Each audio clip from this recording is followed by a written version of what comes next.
Assalamualaikum warahmatullahi wabarakatuh.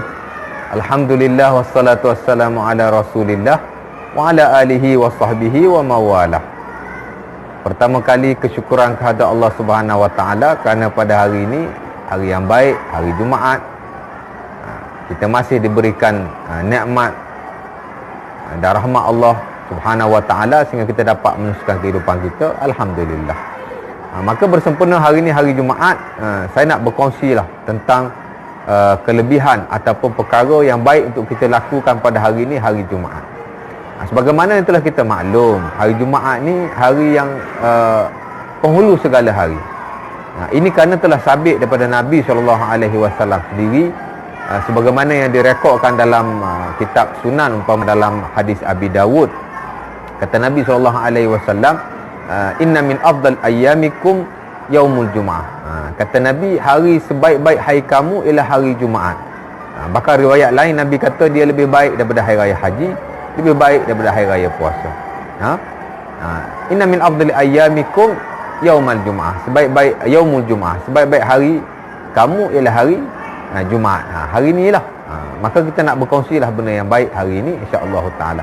Apa yang disunatkan untuk kita lakukan pada hari Jumaat ni?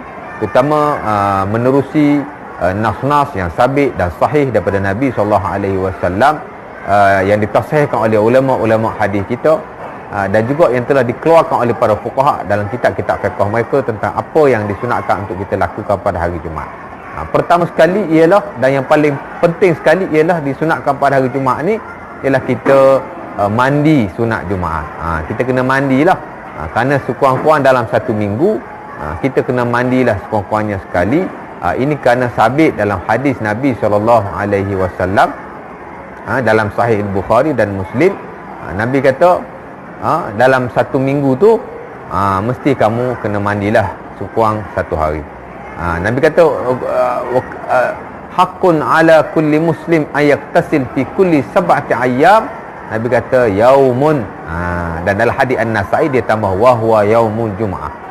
Nabi kata dalam seminggu menjadi kewajipan kepada seorang Muslim untuk dia mandi sekali, iaitulah pada hari Jumaat. Maka kita kena mandilah. Bahkan sebagai ulama dia kata wajib mandi, kalau tak mandi berdosa. Tapi saya kira jumhur para ulama dia tidak mengatakan wajib, dia cuma mengatakan suatu benda yang sunnah ataupun sunnah muakkad sahaja. Tapi tak apalah, kita lakukan sebagai orang kata ibadah kita pada hari kena mandi. Hak sunat hak nombor satu. Hatta kita dalam mazhab Syafi'i pun digezetkan dalam matan Abi Syuja', sunnah hak nombor satu ialah mandi. Wahai atuha arba'un, kata Abu Syuja'. Pertama dikata al-ghusl. Benda hak paling utama sekali pada hari Jumaat ni, nombor satu dikata hendaklah kita mandi. Dan Nabi pun sebut dalam banyak hadis tuan-tuan yang kita tak boleh nak sebut pasal banyak sangat. Tapi sepetiklah satu hadis dalam Bukhari Muslim. Kata Nabi, idza jaa ahadukum yaumal Jumaah, Nabi kata idza jaa ahadukumul Jumaah falyaktasib. Siapa yang datang pada hari Jumaat, yang ni nak pergi solat Jumaat, hendaklah dia mandi. Walaupun ulama berbeza-beza tentang waktu kesunahan mandi ni. Sebahagian kata lepas fajar kita boleh mandi, hatta kata 1/3 malam kita dah boleh mandi. Tapi sebaik-baiknya adalah kita mandi tak kala kita hampir nak pergi ke masjid ataupun hampir kepada waktu Jumaat insya-Allah taala. Jadi mandi hak nombor satu. Sunah-sunah yang lain ialah kita memakai baju-baju yang baru ataupun baju-baju yang cantik seumpama hari raya, kerana hari Jumaat ada hari raya. Bahkan sabit Nabi kata wala bisa min ahsan siyabihi, hendaklah dia memakai baju yang baik di sisinya. Mana kita cuba pakai baju yang baik, dan juga kita memakai bau-bauan. Wa akhadha min tib in kana indah, dia juga mengambil sedikit bau-bauan. Nampak? Kemudian sunat hari Jumaat juga ialah kita memperbanyakkan solat. Wa shalla ma kutiba lahu, dan dia solat sebanyak mana yang dia mampu, yang dituliskan oleh Allah Taala ke atasnya. Kita kena banyak semayang pada hari Jumaat insya-Allah taala. Jadi kita sampailah ke masjid kalau boleh sebelum daripada imam sampai, supaya kita dapat memperbanyakkan sembahyang sunnah, sembahyang sunnah yang mutlak, tahiyatul masjid, dan apa-apa sembahyang sunnah yang kita solat insya-Allah taala sebelum daripada azan ataupun sebelum daripada imam memulakan khutbah insya-Allah taala. Dan disunatkan juga, ditekankan juga pada hari Jumaat ini ialah supaya kita memperbanyakkan baca Quran, khususnya ialah kita membaca surah Al-Kahfi, kerana jelas.